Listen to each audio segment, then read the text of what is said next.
Waste Bengal के कोलकाता के RG Kar medical college में एक फीमेल रेजिडेंट जो कि चेस्ट मेडिसिन की फीमेल रेजिडेंट थी। क्या एक बॉडी को देखकर ये समझ में नहीं आ सकता कि वो सुसाइड है या मर्डर है? और उस वहाँ पे जो पुलिस इन्वेस्टिगेशन चल रही थी, 3 घंटे तक पेरेंट्स को बाहर रखा, उनको बताया गया कि यहाँ फीमेल ने सुसाइड किया है। उसको मतलब हम चाहते हैं कि जो रेपिस्ट हो उसको जल्द से जल्द फांसी हो और सभी डॉक्टर को जो सेंट्रल प्रोटेक्शन एक्ट है वो लागू हो। कोलकाता के आरजीकर मेडिकल कॉलेज में जूनियर डॉक्टर के साथ हवानियत और हत्या का मामला राष्ट्रीय मुद्दा बन चुका है। आपको बता दें कि देश भर में डॉक्टर्स विरोध प्रदर्शन के साथ ही इंसाफ की मांग बुलंद कर रहे हैं। इसी क्रम में चंदौली बाबा कीनाराम स्वशासी राज्य चिकित्सालय महाविद्यालय के डॉक्टर्स ट्रेनी डॉक्टर्स ने बड़ी संख्या में एकत्रित होकर घटना की निंदा करते हुए प्रदर्शन किया। इस दौरान उन्होंने जस्टिस और सेफ्टी की मांग की है। आपको बता दें कि विरोध प्रदर्शन के दौरान डॉक्टर्स टीम ने घटना की निंदा के साथ ही दोषियों को फांसी की सजा की मांग की है। उन्होंने मीडिया को बताया कि महिलाओं की सुरक्षा व्यवस्था को लेकर पश्चिम बंगाल सरकार फिसड्डी साबित हो रही है। इतने बड़े नृशंस हत्याकांड और रेप के मामले में अभी तक ठोस कार्रवाई अमल में नहीं लाना इसका परिचायक है। अब हर महिला डॉक्टर को रात में कार्य करने में भय सताएगा। उन्होंने पश्चिम बंगाल सरकार से दोषियों को फांसी देने की मांग की है। मैं यहाँ पे सीनियर रेजिडेंट हूँ मेडिकल कॉलेज बाबा कीनाराम मेडिकल कॉलेज में। अभी आपको पता चला होगा वेस्ट बंगाल के कोलकाता के आरजीकर मेडिकल कॉलेज में एक फीमेल रेजिडेंट जो कि चेस्ट मेडिसिन की फीमेल रेजिडेंट थी, सेकेंड ईयर पीजी थी। वो रात में 36 आवर्स की ड्यूटी पर थी कंटिन्यूस। उनके साथ रात में अंदर आकर 3 बजे किसी ने उनका रेप कर दिया और मर्डर कर दिया। और वहाँ की सिक्योरिटी, सीसीटीवी कैमरा सब कुछ ऑफ था, किसी को कुछ पता ही नहीं चला। सुबह जब उनके पेरेंट्स को बुलाया गया तो उनसे बोला गया सुसाइड है। क्या एक बॉडी को देखकर ये समझ में नहीं आ सकता कि वो सुसाइड है या मर्डर है? फिर भी उनको 3 घंटे खड़ा रखा उनके पेरेंट्स को।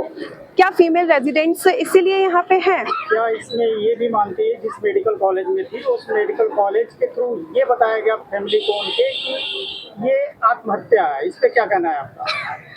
बिल्कुल, उस वहाँ पे जो पुलिस इन्वेस्टिगेशन चल रही थी, 3 घंटे तक पेरेंट्स को बाहर रखा, उनको बताया गया कि यहाँ फीमेल ने सुसाइड किया है, जबकि उस फीमेल रेजिडेंट की बॉडी नेकेड थी और उसको देख के लगता है सुसाइड हो सकता है। वो कैसे कोई पुलिस इन्वेस्टिगेशन में बोल सकता है कि वो सुसाइड था? और पेरेंट्स को उससे मिलने नहीं दिया गया। भारी संख्या में आप लोगों ने कैंडल मार्च निकाला है, क्या मांगे हैं?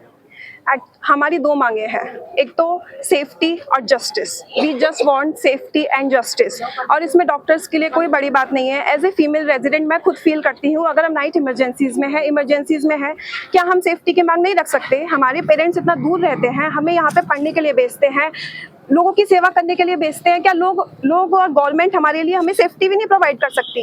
कल वो फीमेल रेजिडेंट थी, आज मैं हो सकती हूँ, कल कोई और लड़की हो सकती है। क्या इसका क्या भरोसा है? क्या केवल ये हमारी ही जिम्मेदारी है या कोलकाता के लोगों की ही जिम्मेदारी है? पूरे देश की जिम्मेदारी है। ये किसी भी लड़की के संग कहीं भी हो सकता है। सबको इसके लिए प्रोटेस्ट करना चाहिए और इस बात को उठाना चाहिए, नहीं तो देश में हमेशा ऐसा होता रहेगा और हमेशा हर माता पिता एक लड़की को पढ़ाने से हमेशा डरेंगे। और कभी भी उनकी बेटी नाइट ड्यूटी पर होगी तो उनको हमेशा वो कभी चैन की नींद नहीं सो पाएंगे कि उनकी बेटी नाइट ड्यूटी पर है। पूरा परिचय हम सभी लोग Baba Keenaram autonomous state medical college के SR और JR यहाँ पे इकट्ठित हुए हैं। सारे हमारे नर्सिंग स्टाफ, हमारे सारे जितने भी हैं हेल्पिंग, हमारे मेडिकल के मैनेजमेंट, सभी लोग यहाँ पे हैं। आज आप लोग कैंडल निकाले, पैदल मार्च किए, क्या?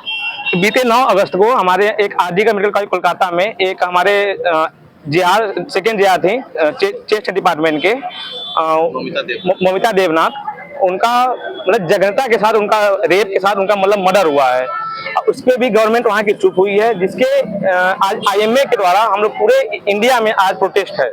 उसी के जब में हम उसको मतलब हम चाहते हैं कि जो रेपिस्ट हो उसको जल्द से जल्द फांसी हो और सभी डॉक्टर को जो सेंट्रल प्रोटेक्शन एक्ट है वो लागू हो। हमें अपनी सुरक्षा चाहिए, हम सब लोगों की सेवा करने के लिए हैं, हम यहाँ किसी की मार खाने नहीं है। ऑलरेडी इस मामले पे CBI जांच बैठा दी है, क्या कुछ कहना है आपका? अगर CBI जांच हो रही तो जल्द से जल्द हो। हम चाहते हैं कि 1 महीने के अंदर उस रेपिस्ट को फांसी हो।